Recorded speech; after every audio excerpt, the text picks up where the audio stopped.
Hey there, chaps and chapettes, Roddy Jodphurs here again. Do apologise for the brief hiccups we've had on the channel, but we're back, so that's wonderful. First off, I would like to say happy birthday once again to Tarkus. It was a smashing weekend, as I'm sure you can imagine.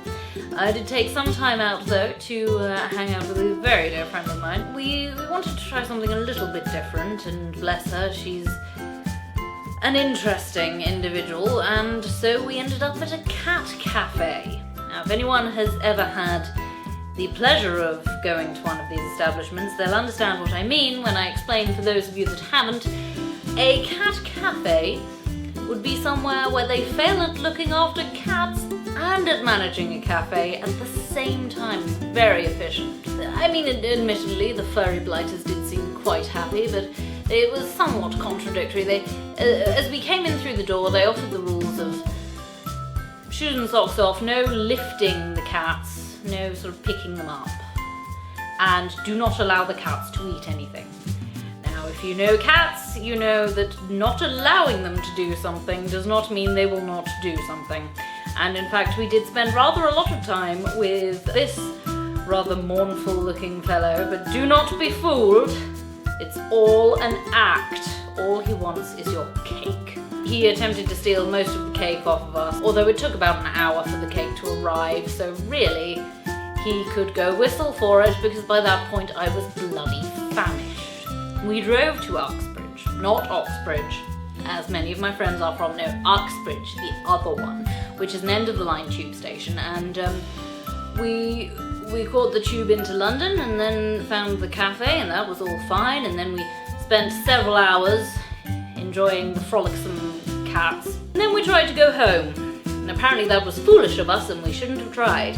Some very clever person had decided to close both of the tube lines that go to Uxbridge at the same time, but for different sections of each line, and this planned work that they were carrying out on the tube had not been made clear to anyone, least of all the people working there. So exactly what was going on, I'm not entirely sure, but the point is that it took us about an hour to get into London and about 2 hours to get out of London.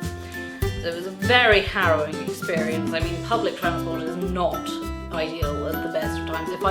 Believe me, if I'd had my way, we would have been in a taxi, we would have been in, out, done, and not spoken to the driver. It would have been fantastic, but no, as we're poor, we had to use the public transport, and all I can say is it's disgusting. I paid 12 bloody quid for a ticket. I suppose I got my money's worth though. I mean, 12 quid for one ticket to take me 17 stops in, and then 500 stops on the way back, stopping over at every single underground line there is because of 2 closures. I mean, you can't say I didn't at least get my money's worth. I definitely got to see every single train that was running on the underground that day.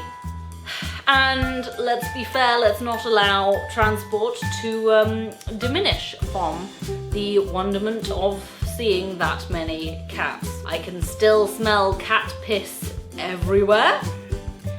I am finding hair over everything I own. It's entirely possible one of them snuck into my satchel and came home with me. I mean, I don't... They are cute, yes, okay, I will give you that. Cats are cute. However, one can see a picture of a cute thing without having to interact with it. Certainly without having it climb all over you with its claws out. I bled for this cafe. It was not appreciated at all.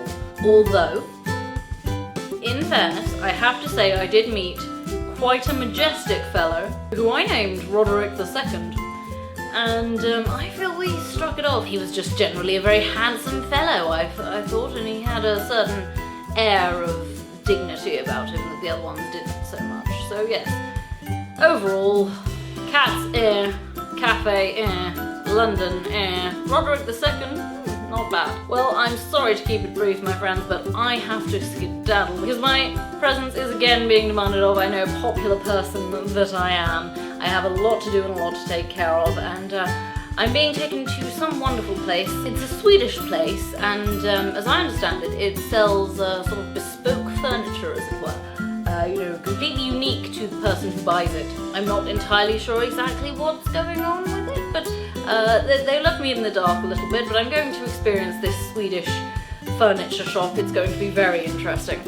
And I'll tell you more about that on Sunday, but until then, my friends, have some more footage of cats frolicking around, and remember that Roddy loves you.